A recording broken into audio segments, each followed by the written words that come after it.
Hello and welcome to another episode of Video Game Logic. Today's episode was recorded on November the 14th, 2024. I am your host, gaming psychologist, and with me, as always, exploring the wasteland of his home state. Caffeine Rage.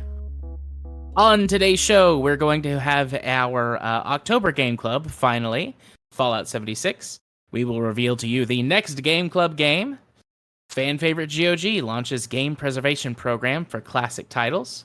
Valve is accused of allowing the proliferation of hate on Steam. And Kitten Space Agency. Is it the answer to KSP2? Timestamps will be in the show notes following their respective topics. Hello, Rage. Hello.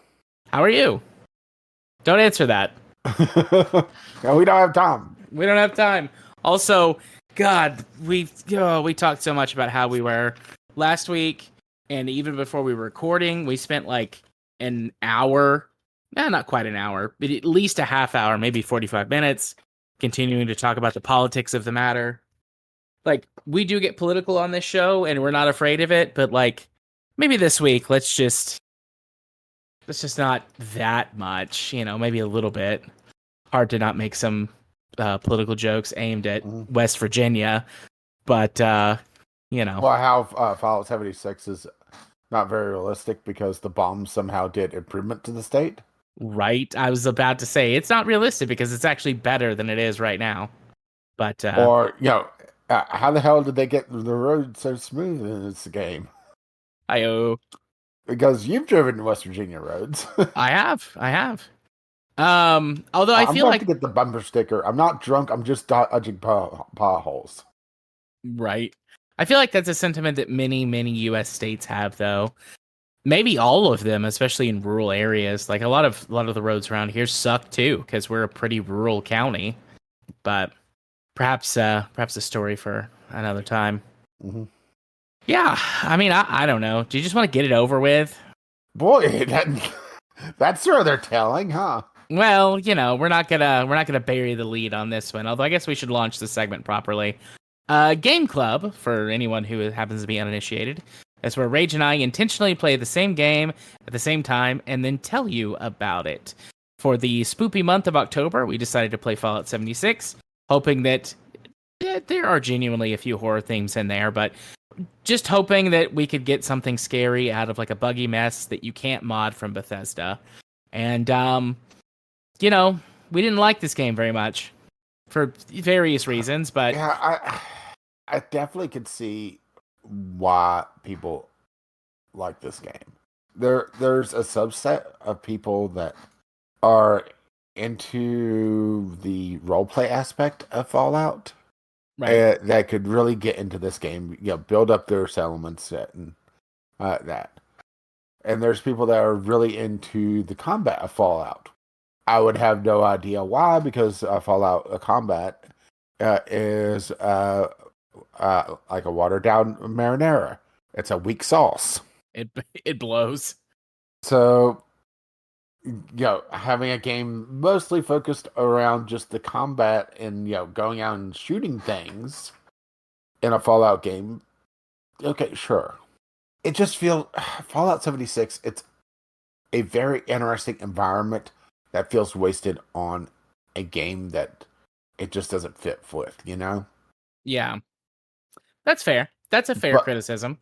One of my big things I've always wanted from either the Elder Scrolls series or the Fallout series is co-op or the ability to do co-op, Right. And Fallout 76 is technically an MMO. And I say technically because in my time playing, I saw two people. I saw the remains of a lot of other player activity through the settlement system where people could build up camps and decorate them and whatnot. And they randomly spawn on the map that you're on. And there are some interesting ones that I've ran into. But then there's others that are just so immersion breaking. Like, there was this entire encampment I came across that was all precariously balanced on like one door and everything else was like this giant platform that was sitting on top of it, Yeah. and it was blocking one of the easier ways to get around this swampy area to get to a quest objective. So yeah, that was fun. Yeah, but Fallout 76, it's all the bad points of modern Bethesda without the ability to have a modding community to fix all those bad points. Yeah. So I I agree with you. I could see why people would or do you know, a subset of people who do like this game. You're right. There has been a call for at least as far back as Oblivion that I can consciously remember, but I'd imagine it goes farther Morrowind. back than that. Yeah. Morrowind, you know, of people who want, you know, want the game, Elder Scrolls or Fallout, but multiplayer. And this does technically scratch that edge. As you did, I only saw a handful of people in my time playing it. Definitely less than 5. I can't remember how many for certain, but you know, I did not see very many people in my time playing. I saw the remnants of people with the base system, you know, piles of stuff Which that's lying around also sometimes. so much of the game is paywalled. Yeah. But, you know, I too saw the remnants of people hanging around, and it was neat a couple of times to see some bases, but then also it was annoying when people would put bases down to block stuff or would put down just like weird, like piles of stuff that's just, to me, felt like random. Like, okay, I need to put a base here so I can store some stuff and I'll come back for it later. And then they, you know, haven't played the game and, you know, God knows how Or long. just, it spawns, so, there's no way of knowing if they come back, Right, right.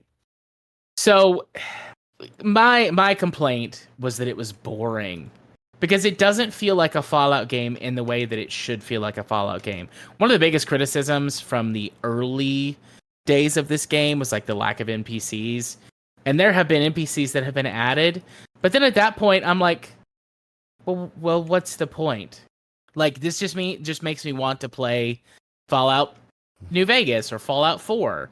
It's like I'm playing a worse version of a Fallout game because, like you said, there's no modding community. There was a time in the past when mods were working. Fallout 4 mods would work with Fallout 76, but that time has long passed. They have long been shut down. So Yeah, because all the cheat mods were working. yeah, so you don't have the mods that make the game interesting or more playable because it's not broken. Um, although I did not encounter very many bugs. There was a few, but I encountered bugs. Yeah, Let's you just put it also this way. encountered a lot of performance stuff that I didn't run Yeah, into. so let's talk bugs first. Uh, Pathfinding for me was just utterly broken for NPCs. Hostile NPCs. Friendly NPCs, they're the Bethesda model of they stand there and spout dialogue at you and do nothing else that I encountered. Yeah, that's true. That's all they do. They stand there And and they spout dialogue. which the big criticism of the game before the NPC update was that you basically were hearing about a story that already happened with everything happening through audio audio logs, that sort of thing. And now you're part of the story because the audio logs, they're attached to a face now. They're attached to a face and it's talking to you. And it just feels so disingenuous because the NPCs, at least in Fallout 3 and New Vegas, I will admit I've still never played Fallout 4, still did something, Yeah, they still wander around. They still interact with the environment in some way. And I do understand like MMO NPCs being stuck in the exact same area doing the same thing all the time. I get that. I have played WoW. I have played Eve. I have played WildStar. Like, yeah, but WoW is a bad example of that because they have heavy instancing now where the NPCs do shit. You're right. You're right. That's a good point that I didn't think about when I was thinking about this point earlier. So there went the only positive thing I had to say about that. The combat system is okay. I think they've ironed out some of the issues from when it was first released. It didn't feel as buggy. I didn't think about like poor enemy pathing, but there is still poor enemy pathing. I was experiencing poor enemy pathing. I didn't think of that as a bug. I just kind of have accepted that as, that's the way Well, Fallout okay. 76 is. All right, let's put it this way. I encountered, I don't know what they call it, like a random mini boss, a character that popped up, Sure. and it got stuck on a bale of hay in a barn, and I was just able to just sit there and just pop it in the head over and over and over again as it ran in place because it got stuck. Right. And ended up having it drop something, a gun and some armor that I couldn't use for 20 levels, which is also, a really annoying thing where so many of the things is tied to levels that are just completely arbitrary in this game because, right? Yeah. So that actually comes to my biggest point. Like, right, the biggest problem I have with Fallout 76 is it's boring. It doesn't do it doesn't do anything interesting that I encountered. It doesn't do anything that makes me go, "Oh, that's neat." And it's constantly like, the AI, the enemy gets stuck on a bale of hay or against a wall A or random whatever. rock or its own spawning location. I got that one too, where the ghouls pop up out of the ground and dig themselves up. Well, one of them dug themselves up in a little crater, and he got stuck there. Yeah. And so there's no dynamic there's no, there's no dynamic combat. You're doing the exact same thing every single time, and half the time the enemies are getting stuck and can't actually attack you or do anything. That's because it's real time. It working the way, like slowing things down just a little bit and kind of just like giving you like that percentage chance of what it's going to do versus like freezing time completely and allowing you like full targeting and a lot of extra control and things. Like it's all just like dumbed down and made worse, which makes it more boring. Combat is samey. Everything feels way too tanky, and I think that's a problem of the MMO nature of it. Like they're expecting you to be with a party or something, but there's no one online, and I didn't really want to talk to any of the randos anyways because they were all much higher levels than me, and Mm-hmm. like you and I didn't coordinate to try to play together, and like that's fine. I don't, we have busy lives, and it's hard enough for us to do the show that we want to do on a regular basis, like let alone sit down to try to play, a game that neither of us were like I was more excited interested in the about. setting for it Yeah, than the actual game, and I didn't get to experience it that much just because the performance. You alluded to that before. The performance for my system was utter dog shit. yeah, It ran like Fallout 76 looks, you know? yeah, And I have no idea why. I have a multi-monitor setup, as you know.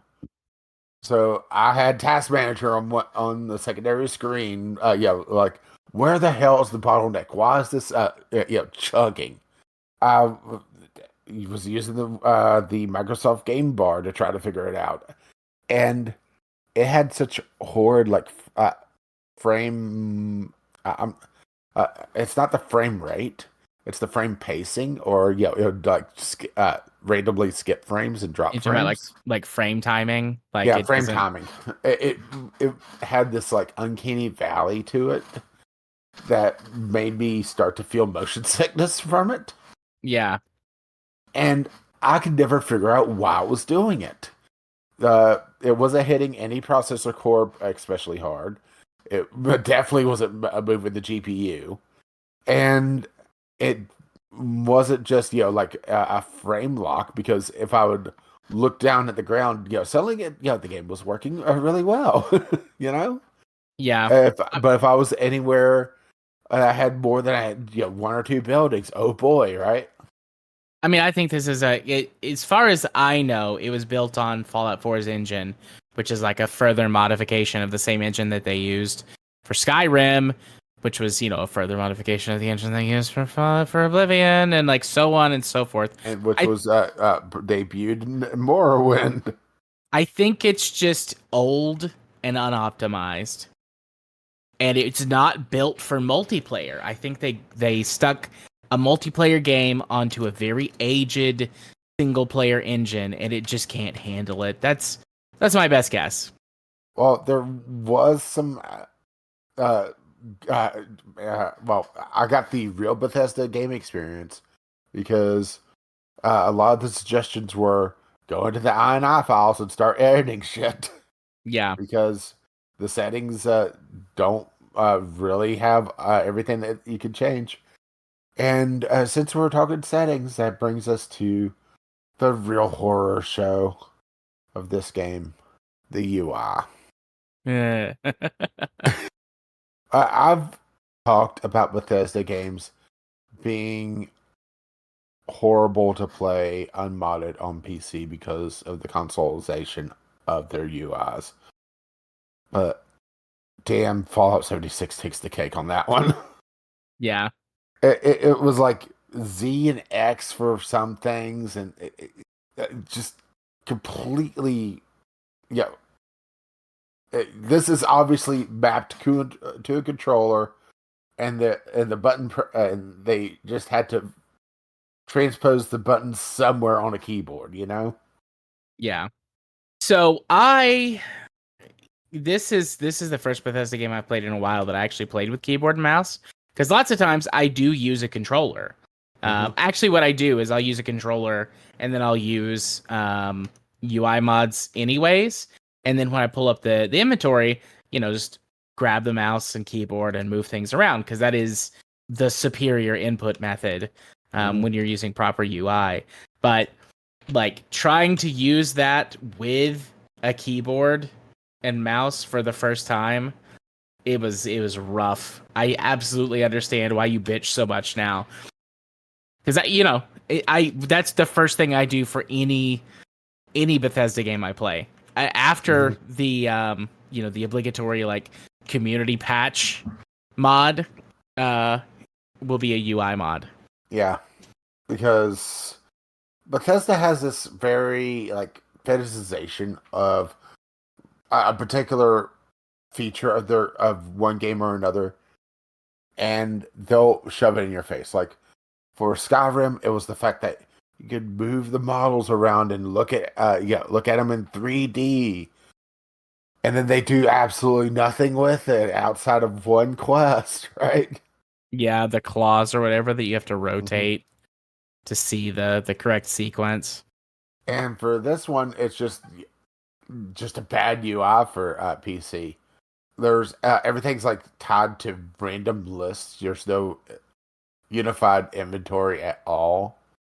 Yeah, And if you're looking for something in one list, well, it might be in another one, you know.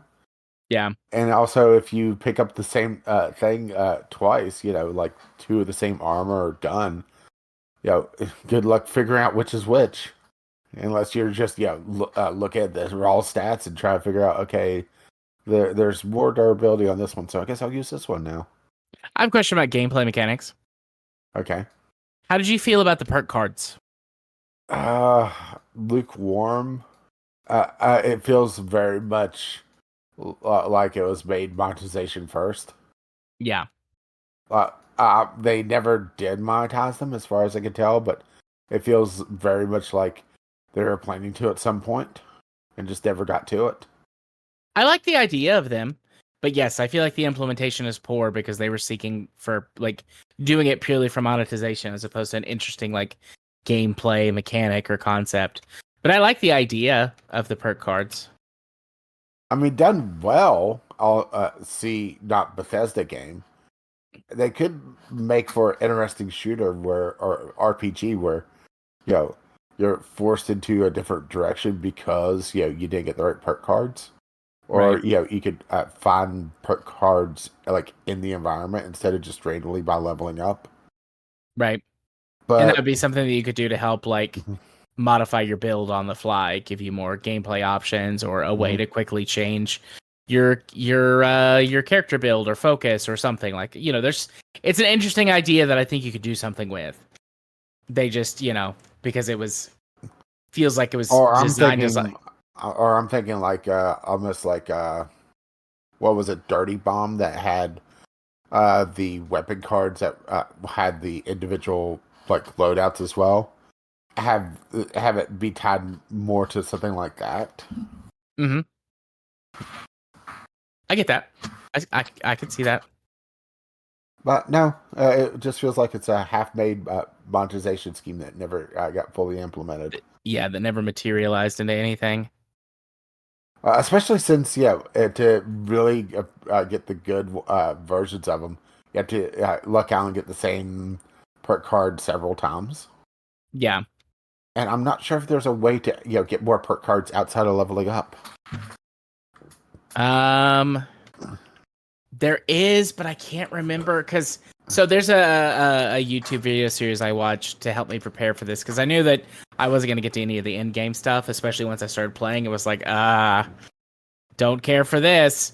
Um, that talks about perk cards and like recycling perk cards and getting new ones.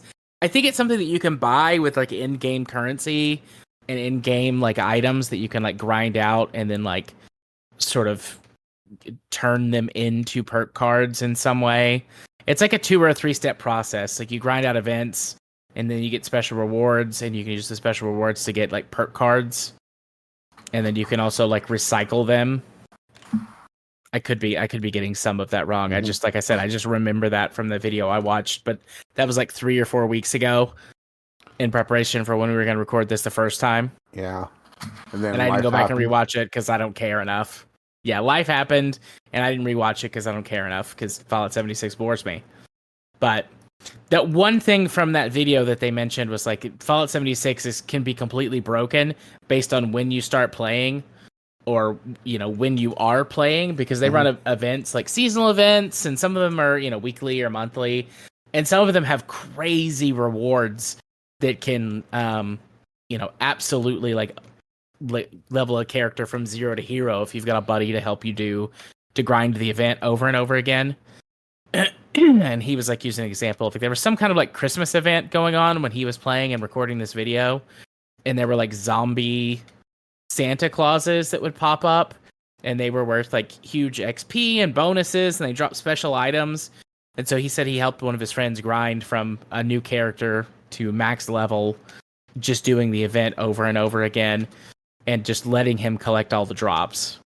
And like there's lots of games that let you do that. I'm not necessarily Hmm. opposed to that idea, but he was really complaining because he's like, it actually like really borks the structure or like the leveling up and the gameplay aspect and makes the Fallout part of the game even worse because suddenly you can just breeze through all the content that they want you to engage with, but you can just bypass most of it because your character's so strong. Hmm. And if they didn't consider like the single player or the story progression gameplay balance compared to the main game stuff. So I don't know. I would still like to see like a proper Bethesda multiplayer game for an Elder Scrolls or a I'd like to Fallout see game. this map done in a proper single player game because I find it interesting, but it also feels weird because I know the geography of my state. So seeing like the New River Gorge Bridge in the wrong place feels odd. Yeah, Although I never got to the chance to actually go on it because it's a it's an MMO, so of course that's going to be a lot higher level content, right? right. I didn't get to see anything related to the nukes. You can get codes to launch nuclear Hmm. weapons. I have heard those described as annoying by people. I've also seen that the instancing is broken from that same video I mentioned a few Hmm. minutes ago. Um, this guy and his friend were in the same place at the same time, like recording some stuff before the server shut down for maintenance, and it was cutting back and forth between their two screens, and they had two completely separate like weather systems and things going on, despite the fact that they were sitting together in one of their bases. Like Hmm. they were literally like sitting on lawn chairs on a balcony overlooking some, field or something below them, waiting for the server to shut down. Hmm. And it's like on one of their screens, like there's a shit. What are the helicopter things called that the Enclave has? One of those things. Helicopter things. Sure. One of those helicopter things shows up and he blows it The up, and the other, Ospreys. yes. Oh, that's the real life version of it. But Oh, well. I mean, I wouldn't be surprised if they're called an Osprey in game either. But, one of the them shows up. vertibirds or whatever. Yeah, vertibird. One of them shows up, and the second person can't even see it, and so like he pulls out this big ass like minigun and shoots it out of the sky, and then sits down, and then like a toxic radiation storm blows through on the second guy's screen. He's like, oh, that like is like ruining the view. First guy's like, what are you talking about? Like it's just like a clear day in the game. He's like, no, there's this like toxic radiation storm that just blew in. That seems very strange to me that the instancing can like get so borked like that. Yeah, but Bethesda, right? Yeah. Bethesda gonna Bethesda. So I don't know. I don't see any reason to ever recommend this ever. Like there are other I would free. say if you're interested in Fallout lore and just how much they mangled it, because that's kind of the other thing, isn't it? Is that this game retconned a fair amount of the early Fallout lore, right? Yeah. 'Cause it's a prequel that takes place before Fallout 1 in the timeline, and it retconned a bunch of stuff from the later games, and kind of overrid the original lore from the first couple of Fallout games. I don't know the full details. I'm not a huge Fallout lore guy. Like I kind of have got the basics, and I find the world interesting. But my understanding is that they undid a lot of the best stuff from Fallout 1 and 2 in order to retcon things from Fallout 3 and 4. And a lot of people didn't like it. Let's see. I'm trying to find some actual details. It also feels a little weird that, at least as far as I could tell, Vault 76, it didn't have any wacky experiment going on. Which isn't that the whole point of Vault Tech vaults? So my understanding of Vault 76 is that it was, so they had some control vaults. Like in the lore, there are control vaults anyways. Yeah. So I think Vault 76 was both a mix of a control vault, but also the Overseer's mission was to go out and like categorize like changes and things that happen in the wasteland. I mean, As like, I knew that there was controls, but I didn't think they would pick one, you know? yeah. Yeah, I mean, I think like that's the thing. It's like it's supposed to be a control vault where that they just put like good scientists and things in, and they were designed like the vault was supposed to open up in 25 years, and was supposed to go do experimentation and look at see what it would take to rebuild and repopulate society. And the vault overseer of 76, like she's got like a personal vendetta, and instead of doing her job, she goes on this quest to fulfill her personal vendetta, and that's what you're chasing after her for after you leave the vault. Is you're like just trying to figure out what's up because she's not doing what she's supposed to be doing. And then I know that with some of the expansion slash DLC or whatever, that they like it was originally like the Vault Overseer, like you didn't know what happened to her. The implication was that she died, and you're supposed to be the one who like fulfills kind of the quest, does the science, and starts sort of rebuilding the West Virginia area. Mm-hmm.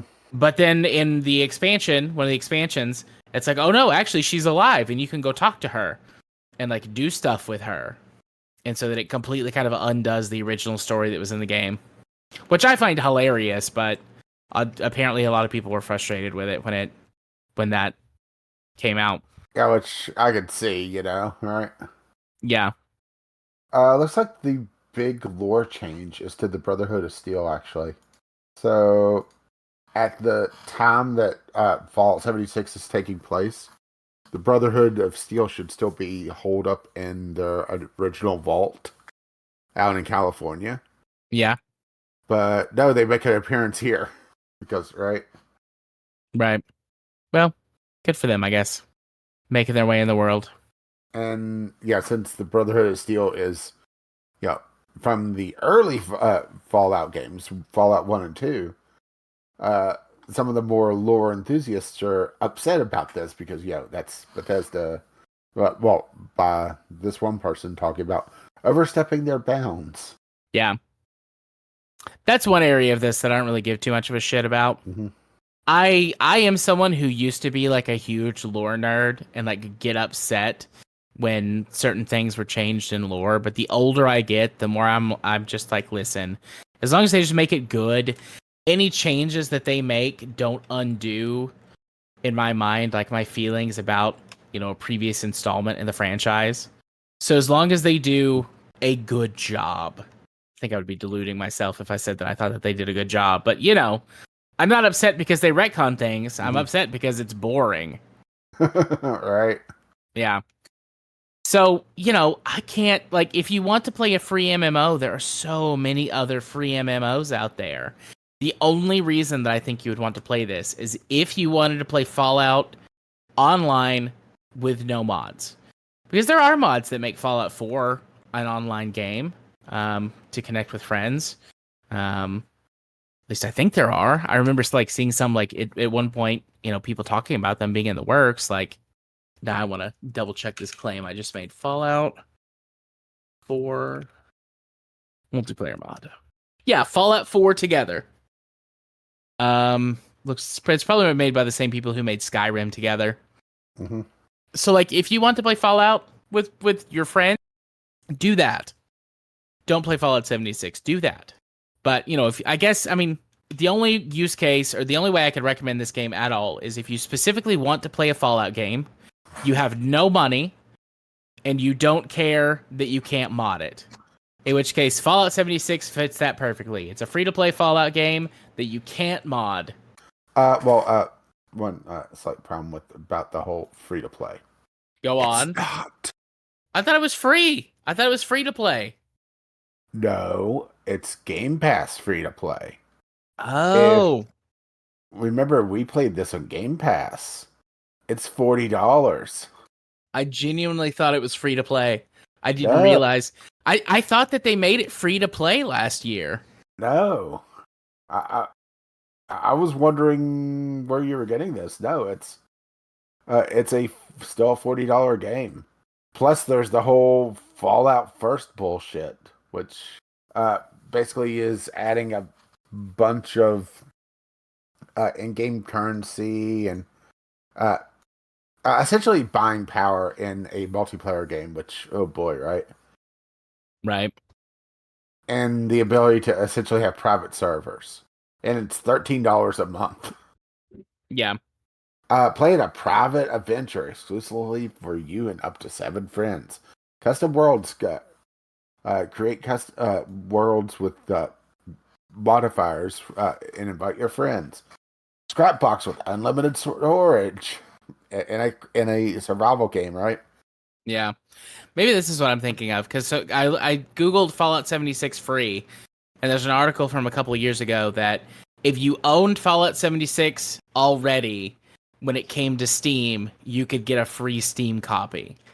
Maybe that's why I thought it was free to play. I just kind of linked that in my mind. Yeah, survival tent. A new placeable fast travel point with a stash, sleeping bag, and more for your basic needs. You get 1,650 atoms per month to use in the Atomic Shop. The Ranger outfit from Fallout New Vegas. And icon and emotes that's available only to members. For $13 a month, right? Yeah. Also, Fallout 76 has been free to play for limited periods of time. Looks like this year, the final week in October, it was free to play to celebrate Fallout Day, and they have done several free weeks before. So I guess like just a combination of these news stories, like I thought that Fallout 76 had gone free to play, but you're right, it's not. But they have had some free to play events and have given people, quote unquote, free copies of the game on another service if they owned it already. So, but modulate, correct, correcting the things that I said. I got it mostly incorrect. So, my apologies. How about this? If you're interested in it, go check out the Game Pass version. Yeah. Or just play something else. That sounds like a better idea.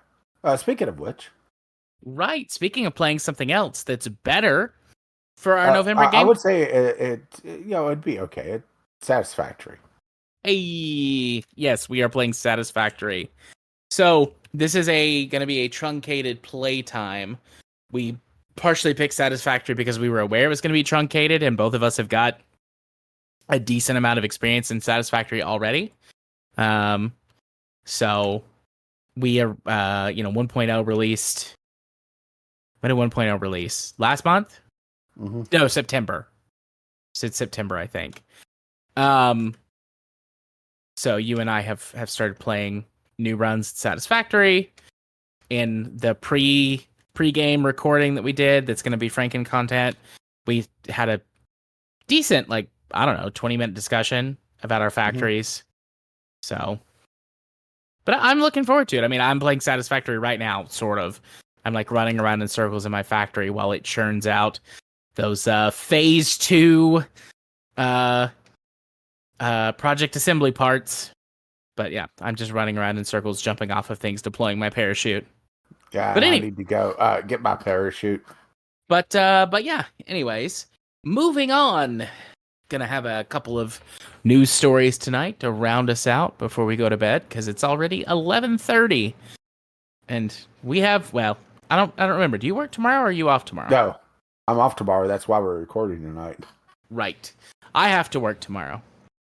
So I've had a 6-day work week. I've had 2 very rough days. I fired somebody. hell yeah. Ready for the weekend. Yeah, it's Miller time. All right. Our first news story of the night, fan favorite GOG launches game preservation program for classic titles. Yeah, this is essentially a program. I mean, GOG already has kind of been doing this behind the scenes anyway, where they'll get games that were no longer working back to a working state, either through DOSBox or through getting modders on board to help out with it. But now this is a ongoing service that they're going to do for select titles. Yep. They have 100 currently in the list, where they say time is erasing the games that shaped you, but we can fight back through a program which ensures classic games remain playable on modern systems. So they have 100 games with, according to this, 501 improvements, and going across a rather diverse list of games. Roller Coaster Tycoon 1 and 2, Fallout New Vegas, which can be a bit of a bear to get going. Even though that's one of the newer games on the list. SimCity 2000, SimCity 3000, Dungeon Keeper Gold. One I never really heard of, Hocus Pocus, which looks like a 90s era PC platformer. Just picking at random because, Oh, hey, how about that? Release date, June 1st, 1994. There you go. It's interesting to see Dragon Age Origins on this list, and one of the ones that they well, that's one that that's the GOG's own game that they're throwing in here as well. But I mean, unequivocally, what's the oldest game on? Oh my god. What's What? the release date on this? Well, first of all, it's a freebie, so add to cart. Really? Oh my god, it's older than me. Wow. Aboleth World of Doom, released January 1st. I imagine they don't have an exact day because of that. 1980. I'm now looking at all of the games. Mm-hmm. Witcher and Witcher 2, Fallout stuff. Did you say the Wing Commander games? I didn't say Wing Commander. I didn't see them on there. I see them in here. Sid Meier's Alpha Centauri. I mean, a lot of them is, like the big hitters or the classics from late 90s, early 2000s PC gaming. Like SWAT 4 Gold. But then you get some odd ones. Like I said, Hocus Pocus was one that I wasn't familiar with. Uh, Looks like the first Bite of Magic game. Fantasy General, which is one I'm not very familiar with. Earthworm Jim. Constructor Classic. And like to be clear, like this makes perfect sense. Yeah, Like, especially for GOG. yeah. And I mean, I like it too. There are certain games that, have a history of running better or running worse. And there's little bits and pieces that you can do. But still, there's only so much that, running, compatibility mode on your Windows machine, if you have a Windows machine. Like, that only gets you so far. I've got several classic games that I struggle to play whenever I want to come back around and play them. There's, Mech Commander 1 and 2, the, Mech Warrior / Battletech. Like, they had a couple of real-time strategy games from the late 90s and early 2000s. Maybe they were both from the late 90s. But regardless, like, getting them to run on modern hardware is a fucking nightmare. And there are, there's a subreddit with really dedicated people who try to help individuals work out, like, they've got like some general, like, here's what you do to get started, but for when this inevitably goes wrong, please come and contact us and we'll try to help you on a case-by-case basis. And the last time I tried to play, I just couldn't get them to run properly. There was no sound no matter what I did, so I gave up. But like, there are situations like that all across time. So a big, a big, industry, a big, big publisher, developer, whatever in the industry, like, love to see it. GOG's a storefront, but also they publish some stuff too, don't they? Yeah, I think so. Yeah. But regardless, like, to see, someone big in the industry recognize this and say, you know what, we can't save everything, but we're going to try to save games that are considered classics. I love that. That's wonderful. Or ones that they could, that's a bad word that they could do it with as well, because a lot of these old classic games, they're, put away in the vault and, you can never touch them. Yeah. So, but yeah, regardless, I am happy to see it. Happy to see it. And I wish them well, I mean, I'm not sure if, I would put Leisure Suit Larry games in, classics must be preserved, but, I'm sure that there's people that have fond memories of them that want to play them. Yeah. And I think of Leisure Suit Larry as like a cult classic, but, oh, I was going to sneeze there for a second. Sorry. Yeah, I don't know. I don't know if I have anything else to say. Like, I think this is a good idea. I can't wait, as the list expands. Maybe I'll buy some more stuff on GOG, play some more stuff off of GOG. They've already got a bunch of classic games that you can play. Makes me like them a little more. Do you have anything else? Nope. Okay. Moving on to our next news topic. Oh boy, right. So, yeah. From one game publisher to another. Valve accused of allowing the proliferation of hate on Steam. And I mean, like, yeah, of course they have. Valve has a very hands-off mindset with their community side of things. Yeah. Essentially, only really stepping in if things get too loud. Yeah. And they kind of let groups moderate themselves, let games moderate their forums for good or bad, because oh boy, we've had issues. There was a possible news topic there where Stalker 2 is running DLSS, it is. Frame generation and upscaling to make the game look like it runs better than what it does. And there's some stories where the moderators, I don't know why I can't talk, of that game's forum is just banning any discussion of it. So, yeah. And that's the stuff that's quote unquote not that bad. I mean, I think that's bad, lying to your consumers. I mean, that's, anti-consumer practices. That's illegal in lots of places in the world. Yeah, but not here. Nope, not here. Not in this third world country. But beyond, beside that, like, there are things. Let's see. Hang on. I'm looking over at the article. Which, by the way, Vicky Blake miss her from an old podcast I used to listen to that dissolved. They were all at Destructoid UK. But anyways, I'm familiar with her work. I think she does good work. Good to see that she's still making stuff. That's just an aside. So from the American Defamation League, let's see. I'll just read this. Analyzing data on an unprecedented platform-wide scale, the Anti-Defamation League Center on Extremism said that of the 458 million profiles, 152 million profile and group avatar images, and 610 million comments on user profiles and groups, it found, quote, millions of examples of extremist and hateful content, including explicit hate symbols.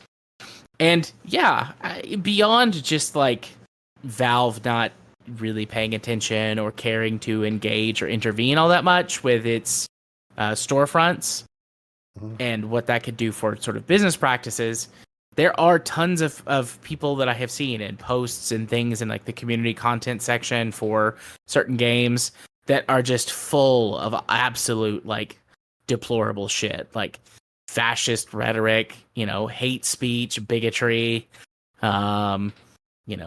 suicide, like, people like it, encouraging people to try to self-harm or kill themselves, or death threats that are made. And Valve more or less just allows all of it, or maybe they don't allow all of it, but if whatever they're doing to try to tamp it down, like there's two outcomes there. Either it's not working and they need to do some more work, or it is working and sweet baby Jesus, how much other stuff are they catching, where this is getting through? Like, I think this is partly a Valve problem, but this is also a culture problem. And just how much there is to moderate. Yeah. I mean, as much as I hate to say it this way, this might be a case where AI does make a lot more sense, especially not for the banning, but for flagging for a human to come look at it. Yeah. Because there's a lot of the issues whenever you just let algorithms moderate. Just from having it where it will ban the word asinine because it has ass in it. Ass in it. Yeah. To just where people just start using a different word because the moderators won't see COVID vaccine as clot shot. And no, I'm not joking about that one. All right. Clot shot? Is that what you said? Yeah, that's one version I've seen of people talking about the COVID vaccine back in the day, calling it the clot shot because it makes your blood clot up. I see. No, I had not heard that before. And good to know, I guess. Mm-hmm. Or how suddenly the U.S. Was using the term jab, right? Yeah, which was a much more, to my knowledge, of like a British way to talk about getting shots or vaccines, rather. Yeah, but saying the jab, right? Yeah. But having it where a learning AI can go through and like, okay, this looks suspect, this looks suspect, this looks suspect. This image looks a little off, and have an actual paid moderator come in and look. Granted, I know Valve is not going to do this if they're not forced to, because they want to be as hands-off on their community as possible, because one, it doesn't really make sense for them financially to be able to try to do that, because every single game on Valve service has a forum. Every single group has a forum. It is a huge undertaking. There's no way you could do it without just a massive, massive team. Yeah. Which Valve has the money to pay for one. True. I mean, Gaben could give up a yacht or two. Right. But yeah. It's I don't know. It's all It just sucks. Mhm. I do blame Valve a little bit, but you know, living in America and these quote unquote interesting times and in the current year. I'm tired of living in historical events. Me too. But there is this weird culture that has developed around video games, and they've like become this weird bastion of like old school like toxic masculinity. And that plays out in other ways than just people looking like assholes on the internet, playing games with their friends or on YouTube or whatever. Like it bleeds over into these other thought patterns that they're likely to have that, get expressed on forums or, as like hateful commentary. And I can't blame Valve for that part of it. There's a lot of things I feel pretty comfortable blaming them for, but I don't think that's their fault. Or if it somehow is their fault, like Jesus, like how'd they figure that one out? Mm. So, yeah, it's it's a whole deal. It's a complicated problem with a immensely complex solution that I don't know what it is. We gotta find it though. Yeah. We could just, continue spiraling downwards as a society. We could. Because line must go up. We could. I don't want to do that, but we could. Yeah, but if we shut things down and try to moderate things and try to improve things, that costs money, Yeah. and we can't have that. Nope. Oh, I thought I was gonna sneeze again. Sorry. Mm-hmm. But yeah, no, we can't have that. We can't have us trying to improve things and make things better because that makes the line go down or at least not go up. And you're right, line must go up Always. always. At the cost of everything, line must go up. Line must go up. It's all that matters. Mm-hmm. Yeah. I don't know. Do you have other stuff you want to say about this topic? Not really. I mean, it doesn't surprise me that uh, hate speech is everywhere. And I know you don't want to get political, but We could get political. It's fine. It's never gone away. It just hid in the woodwork. And now, with the current political situation, particularly in the U.S., over the last 12 years, picking a number almost at random, right? It's become almost expected from a political party, and it's been emboldened. It's not been frowned upon. Yeah, it's not been shut down. But it's not just a U.S. problem, and that's where the scary part is that there's been a global shift just because of particularly the global economic problems, where the status quo of things have been kind of upturned. I mean, neoliberalism has failed. Yeah. Like that's the thing, and most of I was lacking the term for it. Yeah. Now, not every European, country that has had left-leaning policies and ideology in the past, they're not all failing because neoliberalism has failed. Mm-hmm. But that is a huge contributing factor to it. Like, we tried it, it didn't work. Neoliberalism has drifted farther and farther right since its inception, and it's not getting any better. COVID, because the rich assholes also, really need to go, get right-leaning politics to protect them. Yeah. COVID, though, is like a huge accelerant in this process that may have been happening regardless, but COVID really worsened the I'm going to use a very charged term here, but COVID really accelerated the destruction or the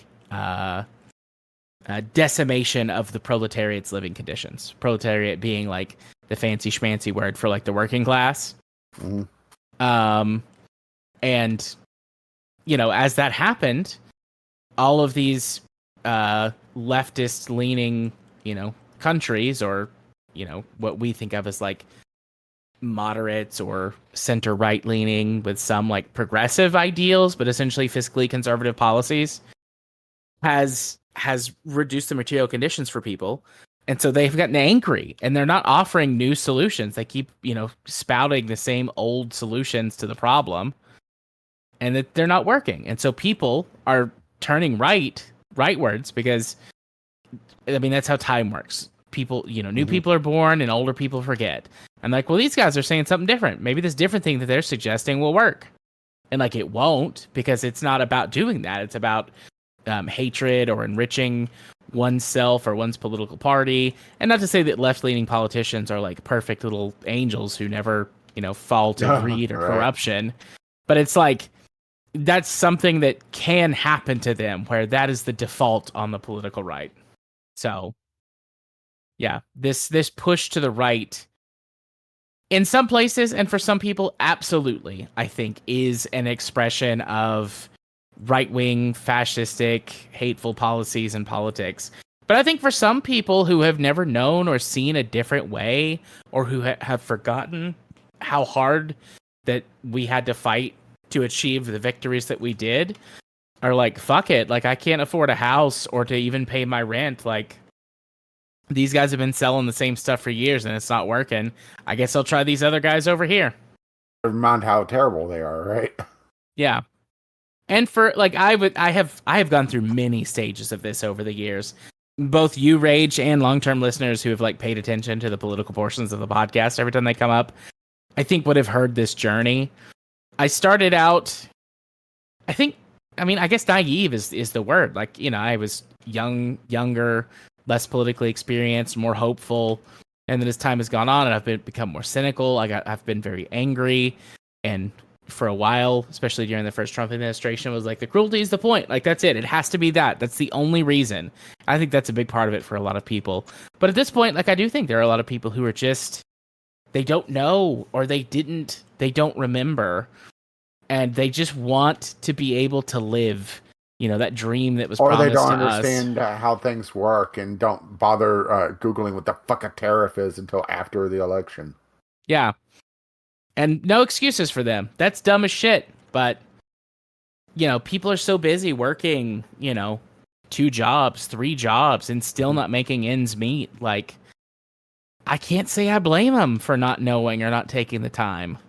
Yeah, you just hear a politician saying, "What things better for you 4 years ago?" And you're like, "Yeah." I mean, sure, there was no toilet paper, and the grocery stores were barren, but hey, I could afford shit. My minion asked me that today. He was like, one of the many questions that have been coming up. He was like, they how did he phrase the question? It's like, they always say, like, it used to be better. Like, did it used to be better? No.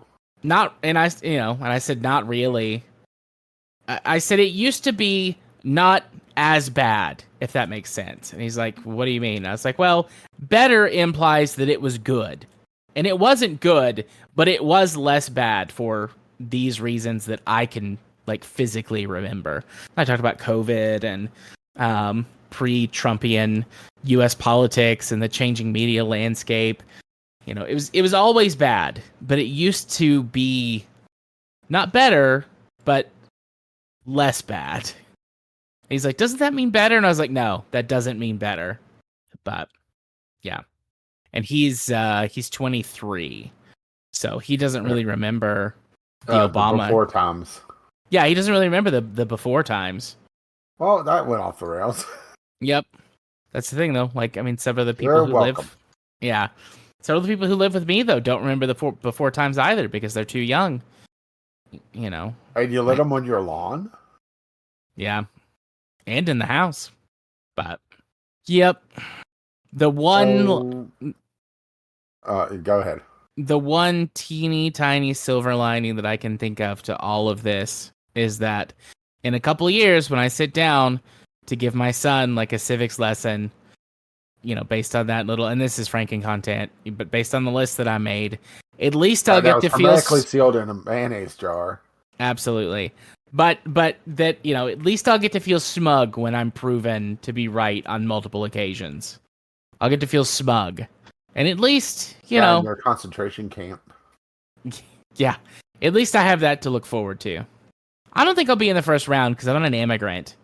I'm a Yeah, but you're also not fully straight, so no, definitely not. But so that's why I'm saying I don't. So let's go second round. Second, maybe third round. Oh, I'm also an atheist. Shit, definitely in the second round. But the first round, exclusively immigrants, and I'm a multi-generational American. I don't know what the term is. But I'm yeah, I'm a. Let's see, my parents, their parents, their parents. At least my great grandparents were born in America. So I don't know what generation, naturalized citizen or whatever that makes me, but Oh, don't worry, that could be revoked if need be. sure. We'll look at that later. We have one more topic to discuss, but it's kind of like a vague and pretty short topic. In community content. Yeah, but there's just not a lot of information about it, which is Kitten Space Agency. And then I added, the answer to KSP2. So the answer to KSP2 is no. No, right. And that's from the developers or from the publisher. No. Yeah. So pretty much this is a fan subreddit of Rocketworks, which is a game publisher or game developer. Game studio that was founded by Dean Hall, creator of DayZ, that might be working on a spiritual successor to Kerbal Space Program. Maybe? Yeah. I mean, right now I have very limited hopes for this, Yeah. It's just so early, so new. I mean, they've got an official, or they've got a subreddit, which, whatever. Like, anybody can make a subreddit for anything. I know that. They've got a subreddit. They've got a Discord server, which, again, anybody can make a Discord server. I know that. Mm-hmm. They've got, like, the beginnings of a project in place, it seems like. And maybe there's more going on behind the scenes than we know.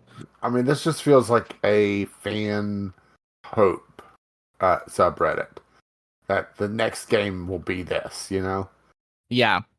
And mind you, maybe it will be. Who knows? Rocketworks did Stationeers, which is still in early access, which is a station building space game. The construction and management of a space station run by yourself or online with your friends, which also entails the manufacturing of parts and that sort of thing. So almost more like Space Engineers. Out of Ammo, which is a VR tower defense FPS hybrid game. Meh. And then Icarus, which is a PvE survival game with up to 8 players on an alien world. I mean, out of the 3, I don't really see a Kerbal-like game yet, but I would like to be proven is wrong. probably the closest. Yeah, but like I said, that's more Space Engineers and Kerbal. Yeah, you're right. But I mean, they've got the chops to make some pretty complex games. Granted, I've not played any of these, so I have no idea how good they are. I hope they're good, but yeah, I don't really know. Obviously. Yeah, like I said, this feels more like a hope and a dream than anything right now. Yeah. I really, really would like to see a proper spiritual successor to Kerbal Space Program. And I do think one of our potential Gameclub games is most of the way there. But it doesn't have the heart of it. It has the gameplay, but not the heart, Which one? Juno. Juno? Okay. Yeah. Yeah, I've played Juno a little bit. I like what I've seen of what I've played of it so far, but I haven't really, dived into it. Yeah. Another possibility for more like the heart of it is Kit Hack, which is a physics-based bottle building sandbox. Look that up real quick. That sounds familiar. Well, just look at the first sentence of their store description. Oh yeah, developed by the creator of the original Kerbal Space Program. I've seen Kid Hack. It's probably come up on like a. I've Oh, mentioned it before. maybe It that's was it. it was on the Discovery queue at one point. Okay. Yeah. I grabbed it when it released. When they had I think it was like a 50% discount on it. But I had Simple Planes and I had Bomber Crew, so grabbing the bundle made a lot more sense there. They have a fight and flight bundle where you can get those three together, but if you have the other two, that bundle discount stacks, right? Yeah. And they also have the You Suck at Kit Hacking bundle with You Suck at Parking. Makes me think of You Suck at Cooking. You ever seen that YouTube channel? Yes, Adita loves that channel. But yeah, I do think KSP 1 was just lightning in a bottle, and it will never be fully replicated. I would like to be proven wrong, and prove me wrong, universe, prove me wrong. Come on, I dare you. Yeah. I would love to see it replicated or but certain improved. aspects of it will. Juno definitely has superior flight modeling and vehicle creation. Sort of what KSP2 is wanting to do at some point down the road if the developers could stop playing with the multiplayer pre-build. Yeah. Or did you ever see that meme going around? I did not see that meme going around. Basically, before they got shut down, or sorry, all laid off. The studio is totally not shuttered, and they are diligently working on the game. Totally working on the game. Yeah, they're definitely. There's definitely somebody still working on that game. One of the jokes was that they posted about the a early build of the multiplayer and how they were losing development time because they were spent too much time on the multiplayer build because they were having so much fun with it. Yeah. And when it came out that they basically pissed away was their budget because they just weren't doing anything. That became a kind of a joke about it. So Well, that sucks on the one hand, but on the other hand, you know what? I can't say I don't blame them. You know, I might piss away my entire budget if I didn't have to do anything. You know, just playing games or whatever. Can't say I wouldn't do the same. But yeah, I would like to see this. I would like to see this come into something. Mm-hmm. Although I have no but idea what it even really is at this point. what did you, can you repeat that? What'd you say? I have no idea what even is at this point. Oh, Because it's mostly like a few very rough sketches and then a bunch of Kerbal stuff. yep. I mean, the impression I get is a cat themed KSP or a cat reskin for KSP, which okay. Yeah, which is based off of a April Fool's joke at one point, calling them space frogs. Yeah. And I mean, not that a cat reskin for KSP, couldn't necessarily be good or interesting. And it explains how the orange suits come back. They just use up their 9 lives. That's cute. I like that. But yeah, not that it couldn't be good or interesting, but it's like, if you just remake KSP 1 still exists with the backing of the modding community that still supports and loves that game. Mm-hmm. So I feel like you'd be hard pressed if you weren't new in some other material way to. And the DLC goes on pretty deep discount occasionally. Yeah. So, it's interesting. I hope it becomes something just because I'd like to see more games in general out there. But, we'll see. We'll see what happens. So yeah, I mean, that brings us to the end of our topics for the week. Hey, Rach, how can people get in touch with us if nope, let's do that again. Hey Rach, how can people get in touch with us if they want to? Well, you can drop by the Discord, which you can find a link to that over at vglpodcast.podbean.com. You could drop us an email over at video game VGL podcast. Or You you too, could, huh? huh? I said you Yeah. too, huh? Well, I've had a long day, and I was going to get a coffee milkshake from McDonald's using my reward points, and their damn machine was broken. No, I'm not joking. Yeah. It's not. Is it a meme if it's true? Well, you did see about the right to repair, right? With their ice cream machines. No. Was there? Basically, it was a franchisee, I believe, that won the ability to be able to repair their own ice cream machines, which is going to basically make it so that all the McDonald's could do it. Hell yeah. Good for them just in general. Like I've heard those McDonald's service contracts are ridiculously Mhm. expensive. This was actually this is further back than I thought it was. I guess I just heard about it later on. Fed sides with McDonald's franchise owners in battle to fix ice cream machines. Federal government wants to. It was the decision that happened more recently. Basically, a group of franchise owners wanted to be able to, work on their own ice cream machines because, right? Yeah, of course, obviously. And it's such a dirty deal whenever you look into it because you kind of, and I know we're way off topic, but what the hell at this point? Right. Basically, McDonald's owned a big stake in the company that serviced the machines.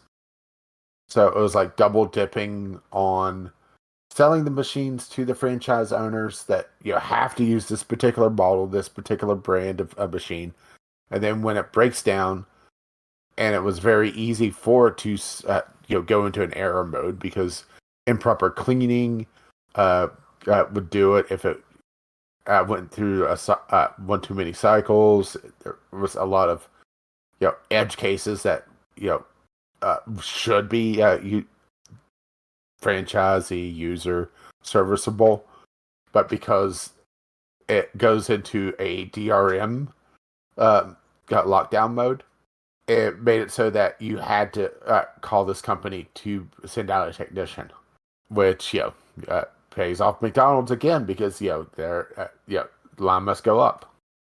That's right. So yeah. So yeah. Anyway, where was I? Oh yeah. VGL podcast at gmail.com or the site to us still known as Twitter. We do occasionally still check that, although that's becoming fewer and far between. I just Yeah. Twitter just is. It reminds me of my cat going to litter box. It stinks to high heaven. Yeah, I'm going to be deleting my Twitter soon. I'm just done. I'm done with it. Mm-hmm. So but speaking of Twitter, do you have any socials that you want to give the people? You can be my friend on Steam, Caffeine Rage there. Nice. If anybody wants to follow me, you can do so for another week or two as I collate and follow as many people as I can on Blue Sky. But you can follow me for another week or two on Twitter at JMA4707. And I am the same on Blue Sky at JMA4707. Blue Sky has got their desktop site up and running. They have for a while now. At the moment, it's experiencing some issues because of how much traffic is headed there from Twitter, as there's another mass exodus following the election, and people are leaving Twitter in droves again. So, and I'm about to be one of them. I'm just tired of it. I'm tired of seeing the porn bots and Elon Musk's bullshit and the right-wing propaganda. Like, don't get me wrong. I like porn. I like porn a lot. But, seeing the same, 5 porn bots post the same content all the time, it gets boring really fast. Mm-hmm.